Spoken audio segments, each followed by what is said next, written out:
Good morning, good morning, good morning. I hope everybody's having a great Thursday morning so far.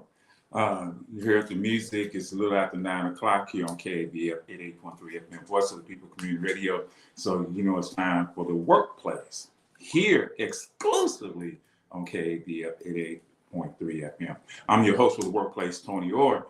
And as always in studio is my beautiful co-host, Denise Darnell, the Reverend.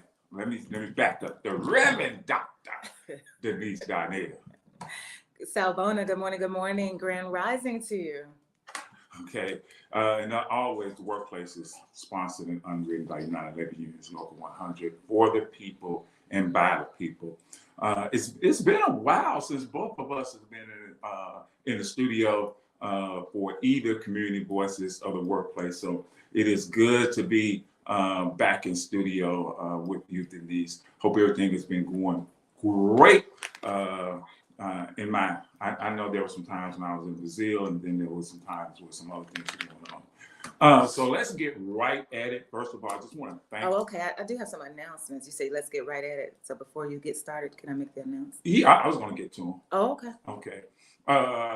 So when I said let's get right at it, there's some things that I need to tell you. There's a lot of people have been messaging me about the streaming. Yes, our streaming. It was just one little simple thing that we were overlooking.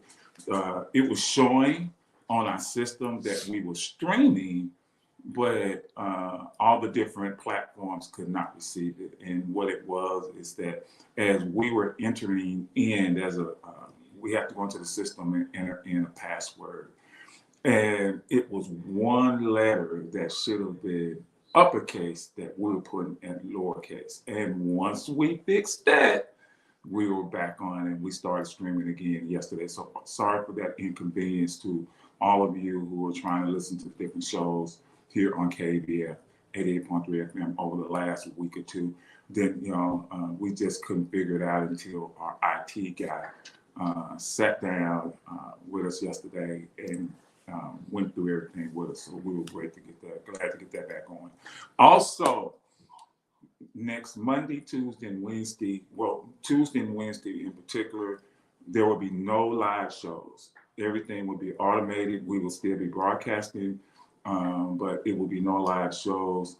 Monday is going to be the layout for all the equipment. Tuesday and Wednesday are going to be the install days. We have most of the equipment tucked away in my office, and so we're looking forward to that getting done and starting a whole new era in technology here at KABF 88.3 FM. So I'm gonna give Denise, I'm gonna give you a chance to greet everybody and then do your announcements. Okay, well, I've already greeted you, so I just want to give you these announcements. Starting on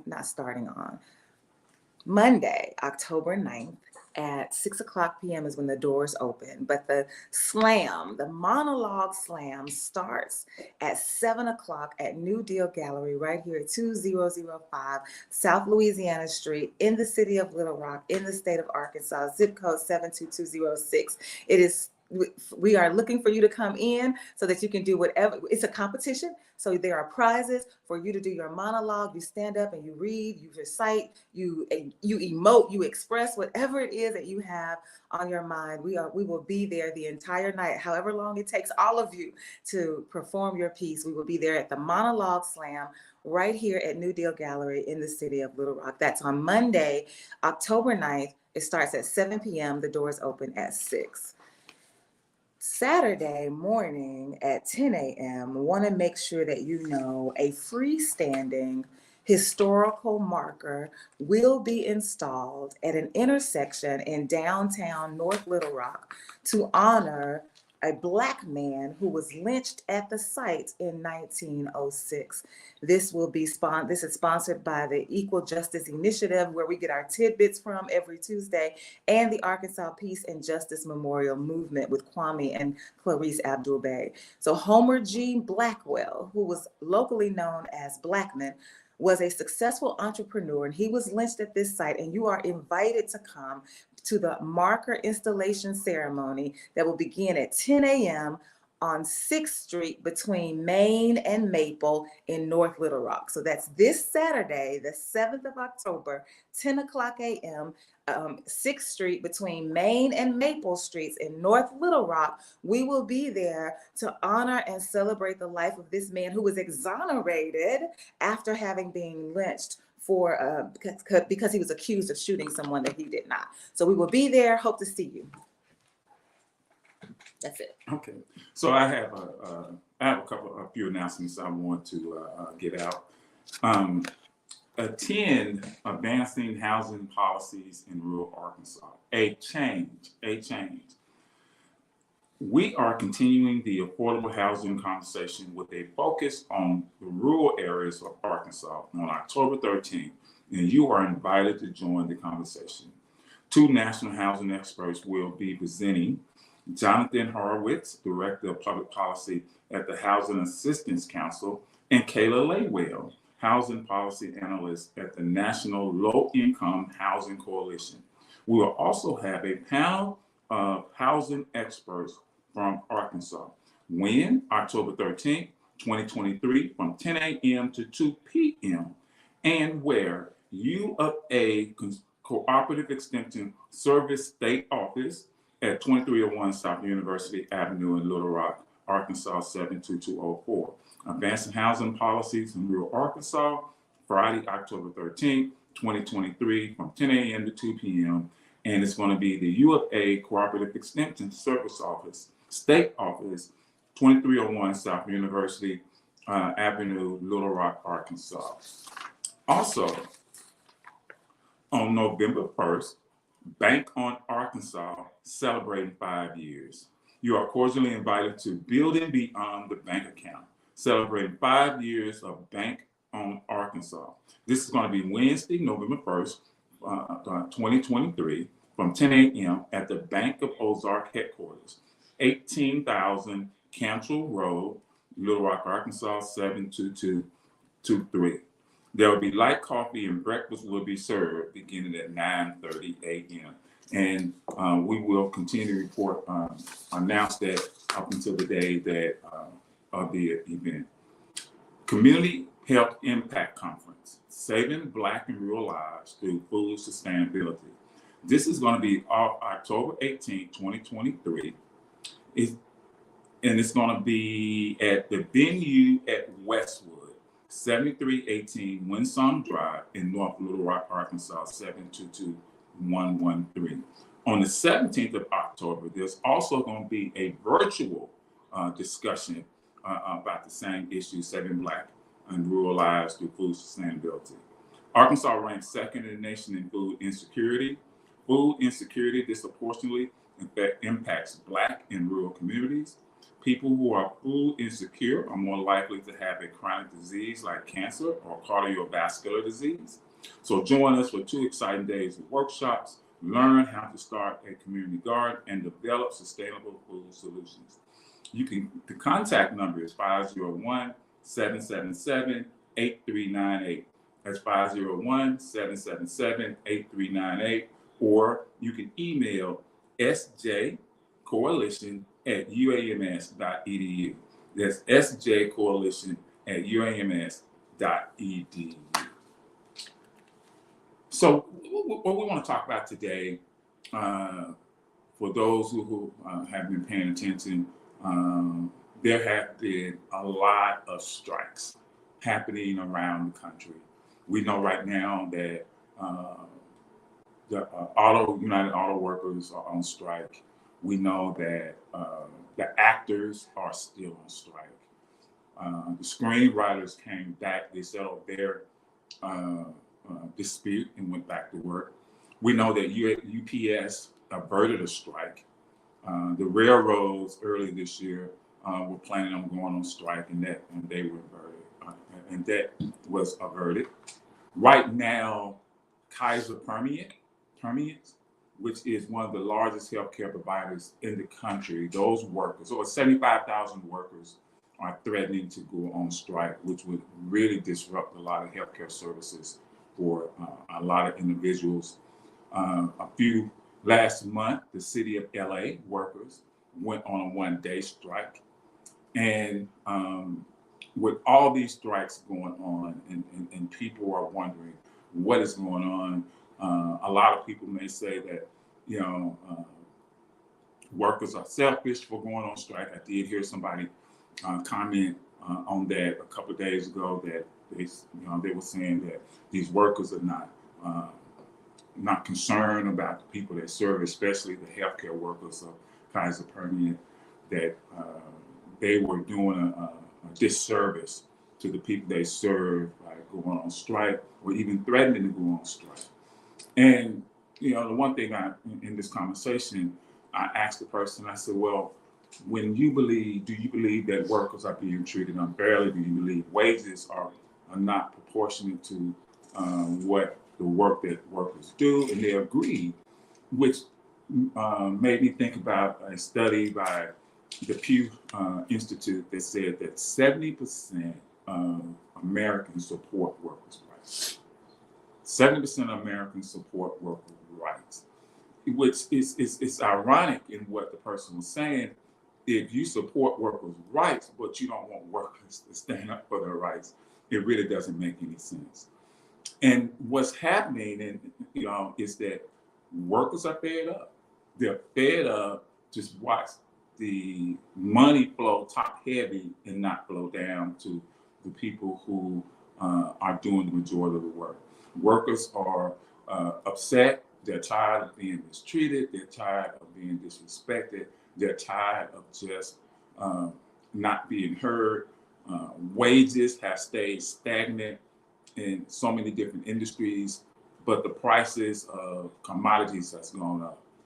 The price of healthcare through your workplace has gone up. So everything is going up, but workers are still not benefiting from the income that is coming in. Some of these companies are multi-billion dollars companies, but that money is not being shared. That income is not being shared with these workers. And workers are now starting to come together and say, hey, we need to do something. And our last resort, and as a union organizer, I can tell you, a strike is the last thing workers want to do. Because if they're striking, they're not working. And that means they're not getting paid in most instances. But they also understand that it has to come a point where you have to stand up and say, we're not going to take this anymore. And most of these workers now are mad as hell, and they're not going to take it anymore. And so this is the last resort, and they're going to stand. They're coming together. They're standing.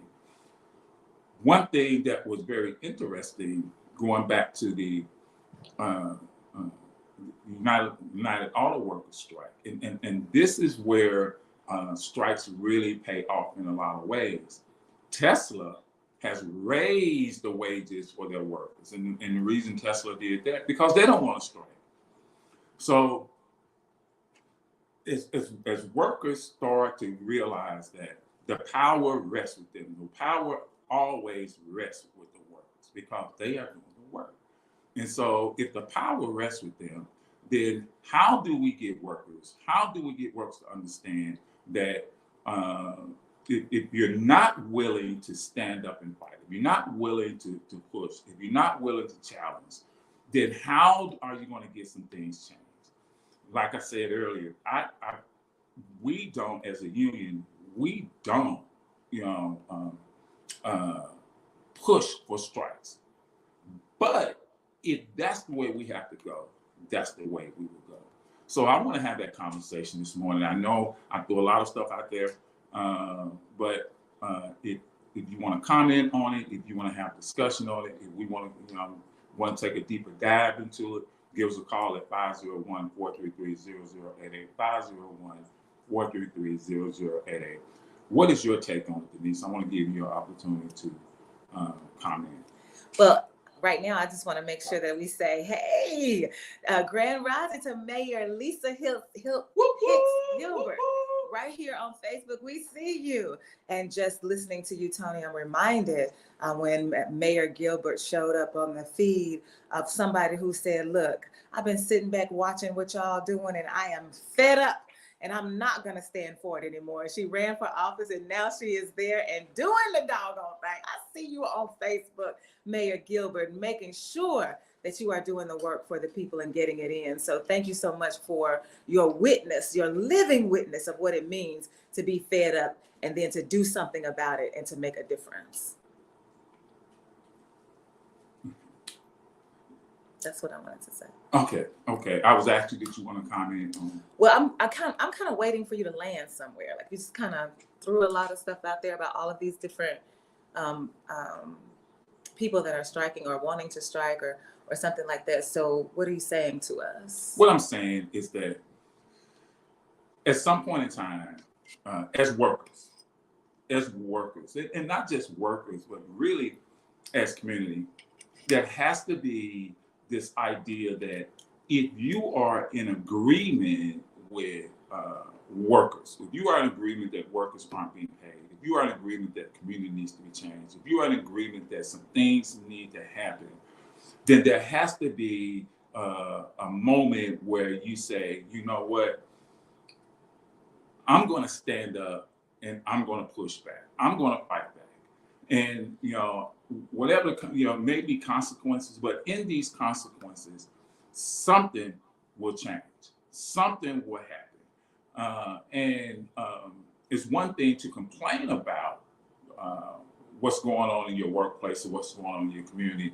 It's another thing to do something about it. And my question to the listening audience is, how do they feel about it, or how do you feel about the change that needs to happen? How you feel, do you think that workers are being selfish? Do you think people are being selfish when they're standing up to make change in their community or their workplace? Yeah, I'm reminded right now of the conversation that I've been listening to between Malcolm X and Bayard Rustin. First, let me say to Mr. Henderson, I don't know if Mr. Henderson listens on Thursday, but Mr. Henderson is always dropping knowledge, right? It's amazing what he'll do is he'll send me something on my text message, just kind of drop, like, I'm just going to stick this right here. Like, I don't know what you're going to do with it, but hopefully you'll do something. So he sent me a conversation from Malcolm X, but on the feed, I found this dialogue between Malcolm X and Bayard Rustin. And some people call him Bayard, some people say Bayard Rustin. He is the Black man who organized the March on Washington when Dr. King was living, and all of those thousands and thousands of people were there.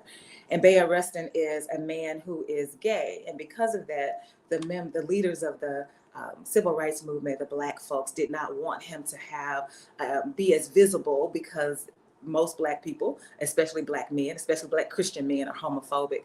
And so there's a lot that we don't know about Bayard Rustin because of that. But here we are in this conversation with Bayard Rustin and Malcolm X. And Malcolm X is doing all of this talk about how Black people in particular, he's talking about Black folks, need to separate themselves from their enemy. And their enemy is the white man because of the conditions that we are under, and we need to stand up for it. And so this is Malcolm X's argument. And Bayard Rustin says, okay, if that's your argument, tell me what the end looks like. If you want Black people to separate, what does the end look like? And Malcolm X keeps, in this case, actually pontificating. I want to say that I couldn't believe it. I could not believe what I was hearing from Malcolm X, but here he is pontificating about it. And Bayard Rustin is saying, but show me what it looks like. What you want, show me what it looks like.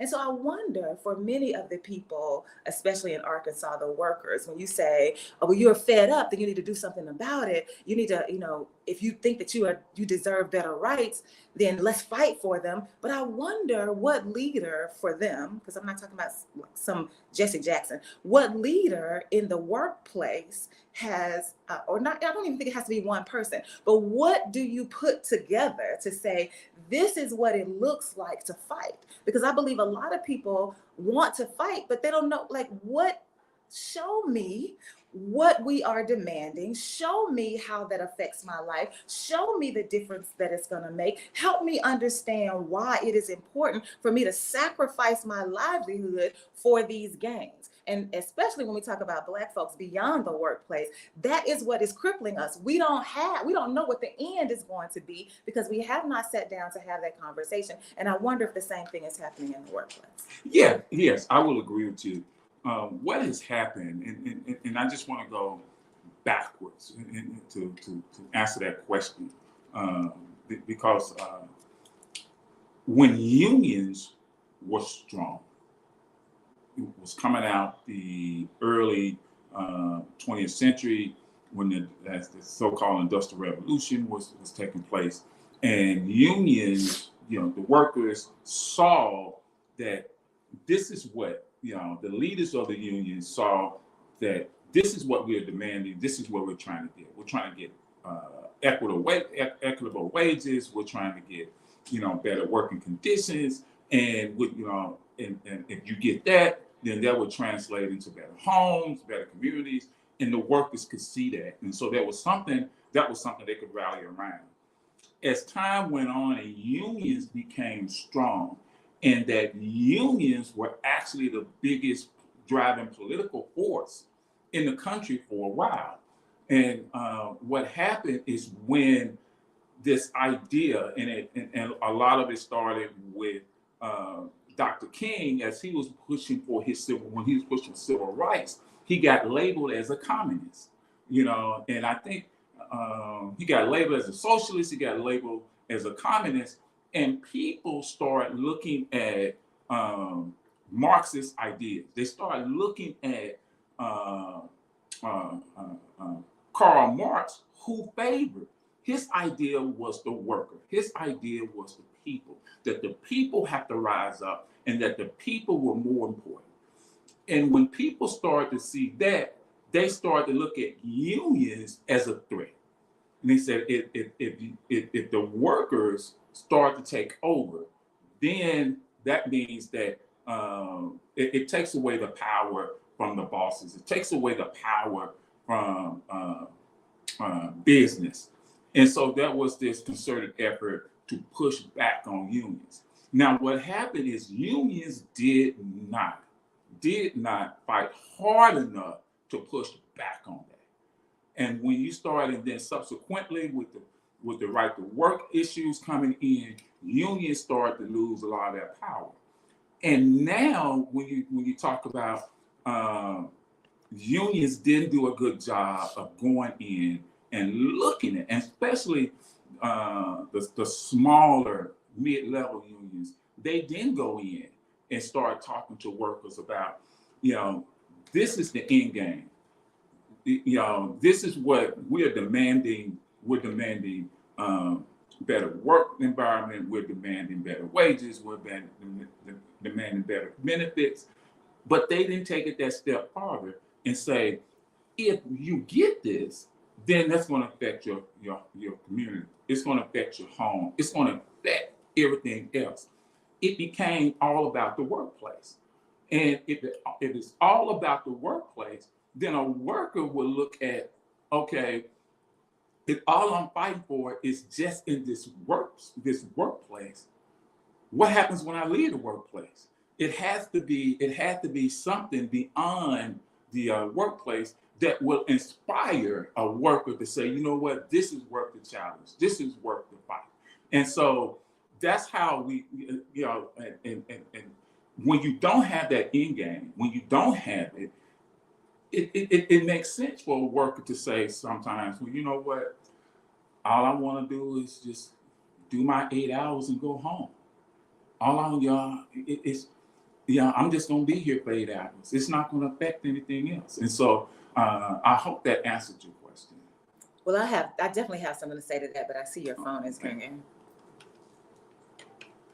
Call you on there. Yes, peace and love, dog. Brother Soberly here. Uh-huh. Now,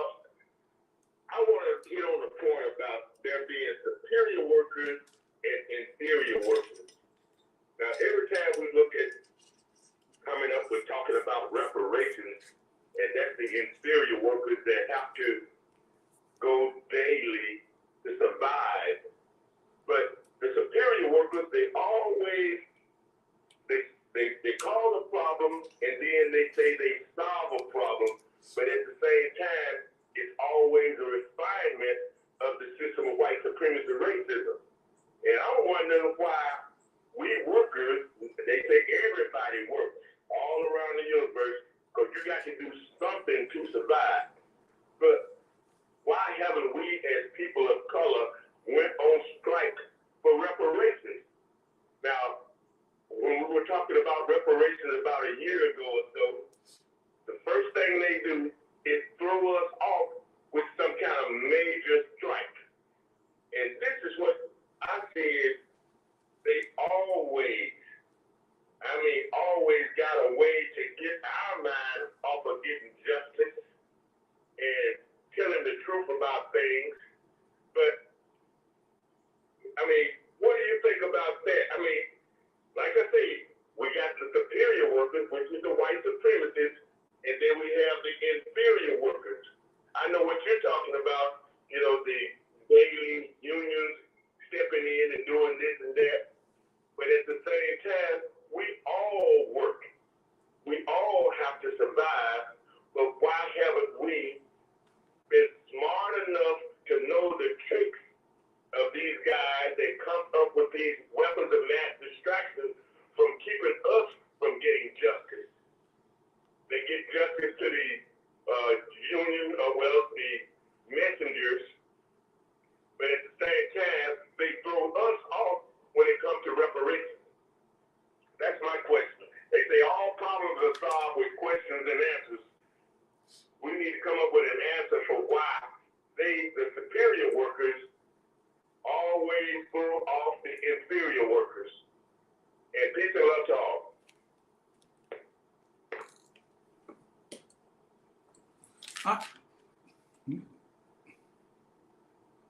I'm thinking about the question you're asking, and you're saying superior and inferior workers. So I don't believe that white supremacists are superior workers. I just don't believe that. And that Black people are inferior workers.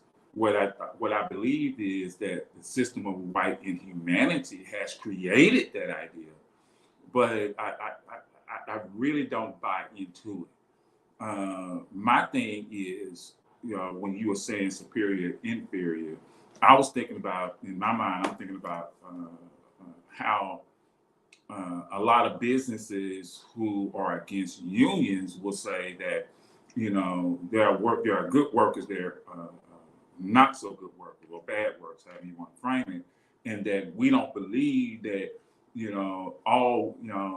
don't believe in paying or having a contract with a union that will support bad workers. And and we're like, no, we don't support bad workers. We support workers. Now, if a worker is not up to standards, that's a whole different story. But that's how I'm looking at it, and maybe I'm looking at it differently than the way you was asking the question. Call you on that. Well, that's wonderful. Good morning, Sister Denise, Brother Toney. Good morning. Good morning. Just wanted to add a little something to the conversation. It has more to do with history, and you mentioned communism. And I just wanted to say, you have what's called essential workers or skilled laborers, and the union, most people don't know where profit sharing came from.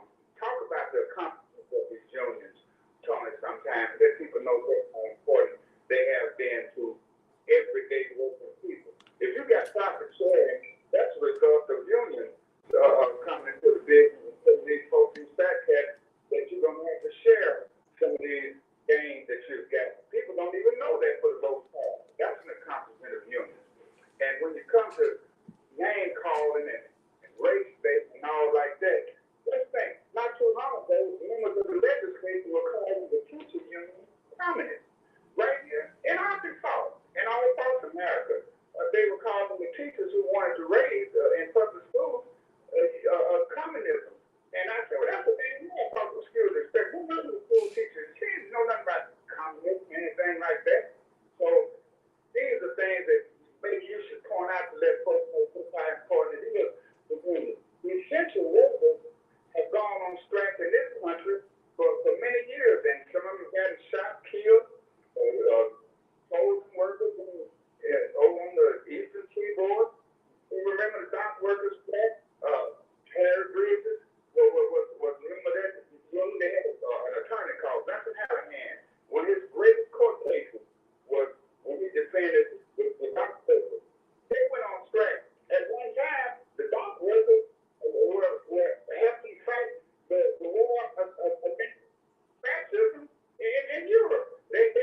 average worker, not so much the skilled worker, but the average worker. And when you get unions involved, like they did in some parts of the country, by property workers that stand up in places like that, then you see just how effective it was.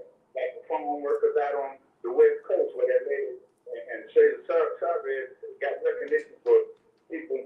Every time you eat a sandwich with tomato or lettuce on with somebody in Florida or somebody in California gets rich, and you have to figure out how you're going to even put food on your table. So think about those things and let people know just how important it is for the average person, not just the skilled workers, because skilled workers, like the automobile industry, they always talk about these big magnets and things like that, but they got a terrible history of treating people bad. That's all right.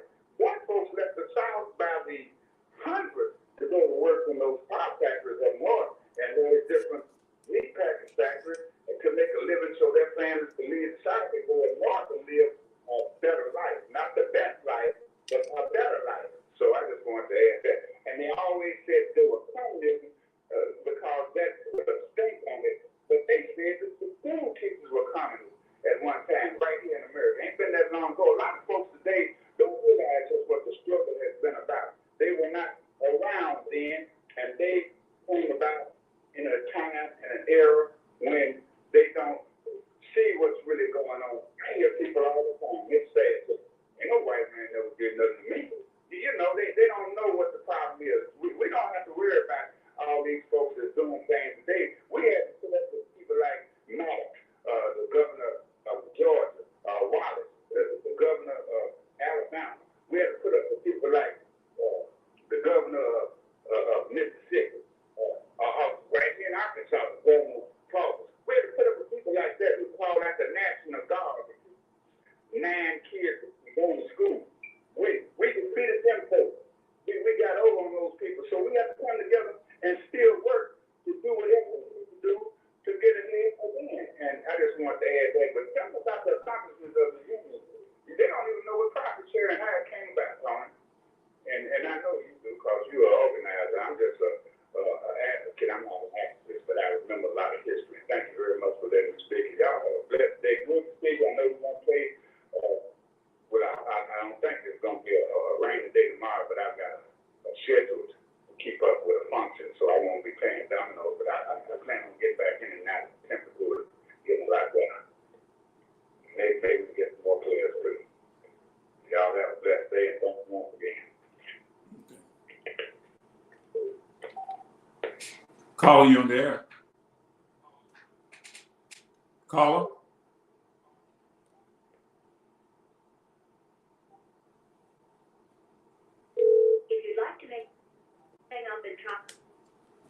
Sorry about that, caller. This call back. I did see you. I did see you, caller. So call back, and I'll get you in. You say you were going to comment? Oh, yeah, I had a comment. I didn't know if you wanted to comment on Mac because Mac asked you to talk about profit sharing, I think. Yeah. So let's get your comment, and then I get. Okay. Well, my comment goes way back to before the call. So yeah, a lot of people don't know some of the accomplishments of unions. One of the things that unions did, a lot of unions did, is they pushed. They went to court and they got some labor laws in place. They got some things in place, and you can see it better when it comes to professional sports.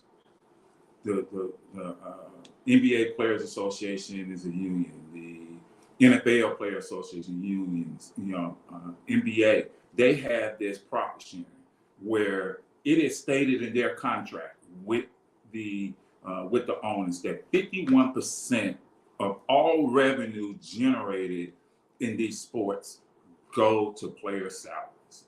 They go to player salaries. They go to retirement. They go to health. They do that, and they set up funds for this.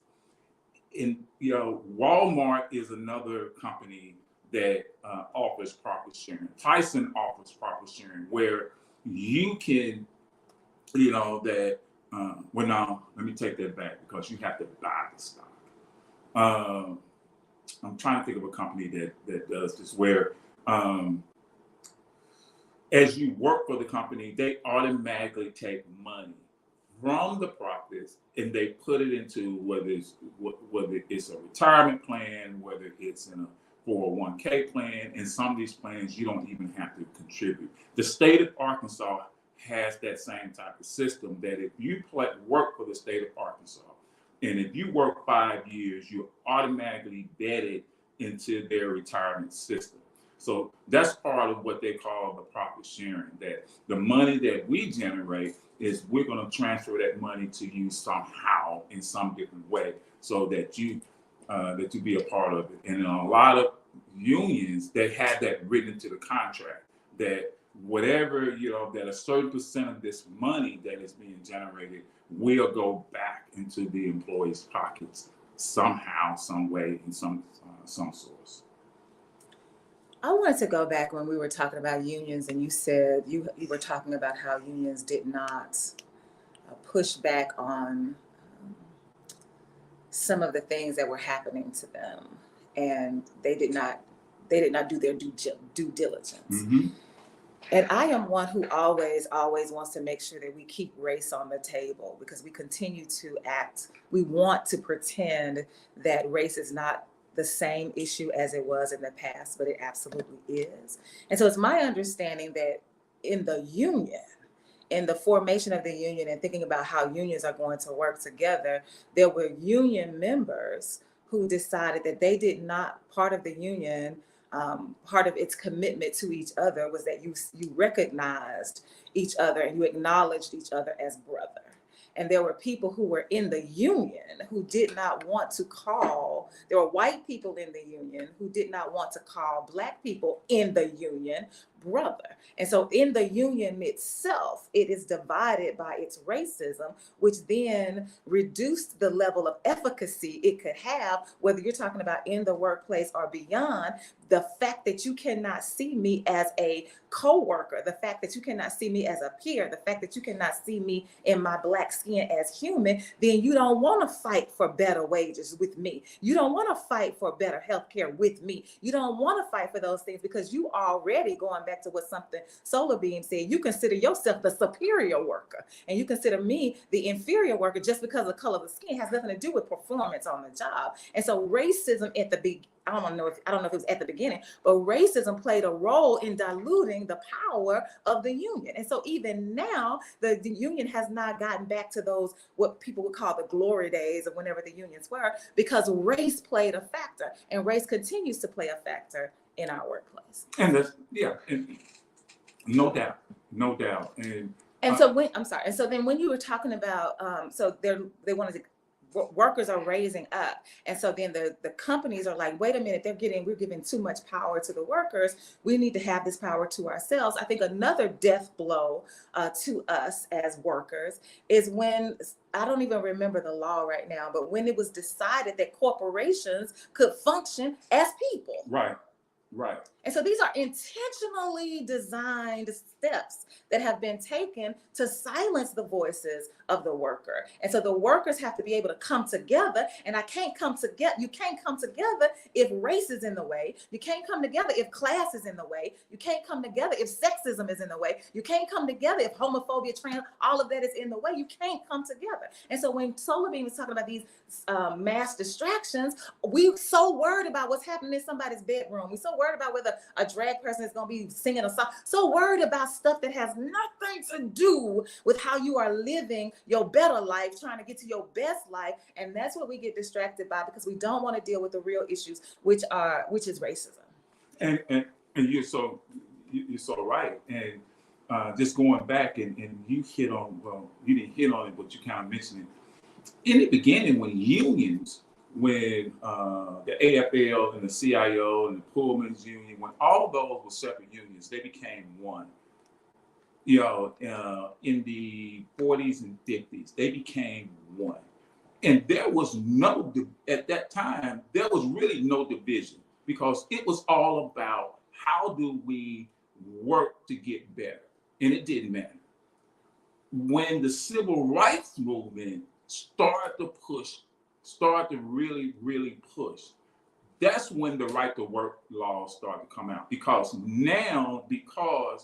these workers who before, these white workers who before were like all in or better. But then it became apparent to them that, hold up, if I get better and the black workers get better, then they may be equal with me, and I'm being told that they're not.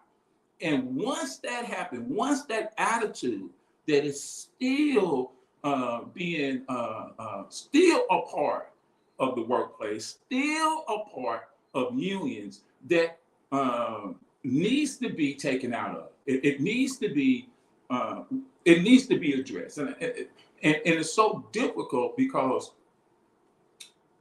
it's so difficult because when you go into a workplace or you're talking to workers, sometimes unions don't want to recognize that dynamic. They don't want to recognize that dynamic. Yes, it's good that we all work together. It's good that we all pushing for the same thing. But because of race, because of class, because of all these other things, you have workers who are like, you want me to fight when you don't respect me? You want me to fight because you don't look at me the same? And I'm not talking about, they're talking about the union wants you to fight, but they're looking at this co-worker who every day I come in and you won't even speak to me, or I come in and you don't like me because I don't believe in the same religion or the same God. You don't like me because of my sexual identity, and you want me to stand alongside them and fight for this. And you have a lot of workers say, I could care less. If you can't look at me as human, and you can't look at me in a certain light, then why should I fight for you? Why should I fight for you? Why should I stand with you? Good morning, Marilyn. I see you. Thanks for joining us on this day.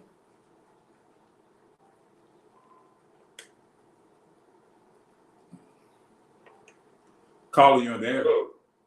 Yes, Solar Beam again. Can I have just a slight minute? Now, the work of the white supremacists or the racists, that's what I want to clarify when I say superior workers.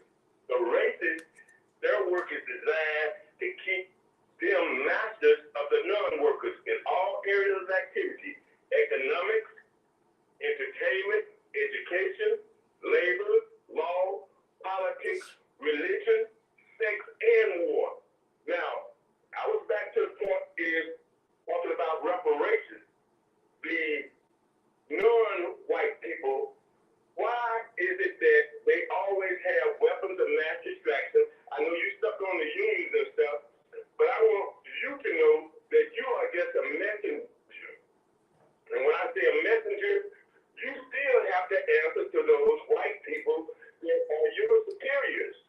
Now, after saying that, I'm just trying to explain that why we as workers that have to survive, we want to survive, but we want to reveal truth, produce justice, and produce correctness. Now, the correct part of the situation is for us as people of color to have an equal playing field, because I hate to say the word fair because that means white to most of us, but to have a better dealing and correctness. I mean, that's what our so-called government is supposed to be about. But we know those white folks with that snake, both of them got the same mindset, those Siamese, the hacks and the whacks. We should be striking and saying, hell no, we're not going to have it no more. And stop letting them trick us into just saying that the only ones can strike and stuff are the ones represented by a so-called union. In other words, I said I was going to be quick, but that's what I mean by superior. The superior are the racists that control all areas of our activities. The inferior are the ones that have to go along, be the messengers, big so-called supervisors, when you're not supervisors, when you have to go back and answer to that white man. Again, peace and love to all. Okay, thank you. Calling you on the air. So I want to get this comment in from Phyllis Brown coming in on Facebook. Unions excluded or segregated workers by race because white members tried to limit competition from African Americans for jobs. Unions excluded or segregated workers by race because white members tried to limit competition from African Americans for jobs. And we see that happening right now with Coach Deion Sanders, because you have this one particular white man said that we should not have African Americans as head coaches because those are the jobs that should be preserved or reserved for white folks. So that same thing is running through our veins. And this is where Malcolm X's conversation that Mr. Henderson sent me is important, based on what Solar Bean just said about you, Toney, because as the labor union organizer, you stand as the messenger, but you still have to report to the white people about what you're going to do with the union. And so you're still under their tutelage, their guidance, their purview for them to say yes or no to it. And so Malcolm X is asking the question about how we choose to fight as Black folks. And he's trying to figure out, why is it that when we think about fighting just for Black folks, because whenever we usually push you to say, well,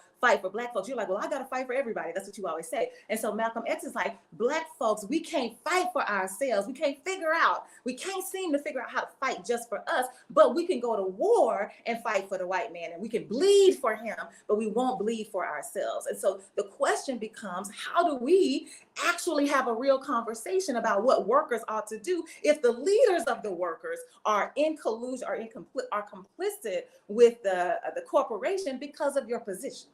Your position makes you complicit. So then what do you do? And so I think the answer is this. And we talk about this a lot, is that if Black people,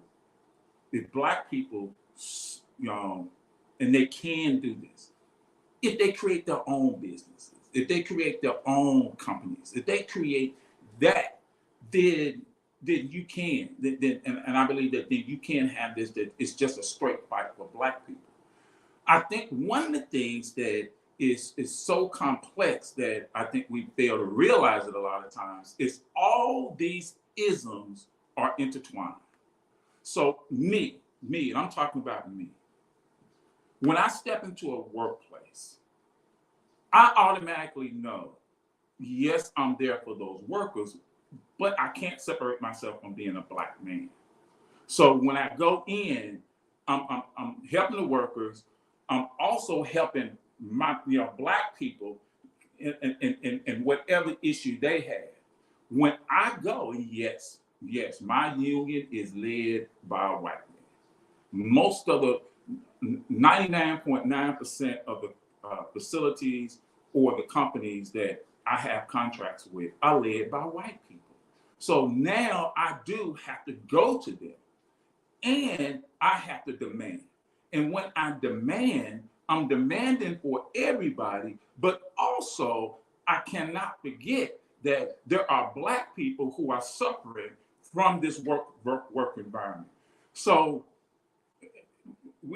well, everybody's suffering from the work environment, yes, but the Black people are suffering differently.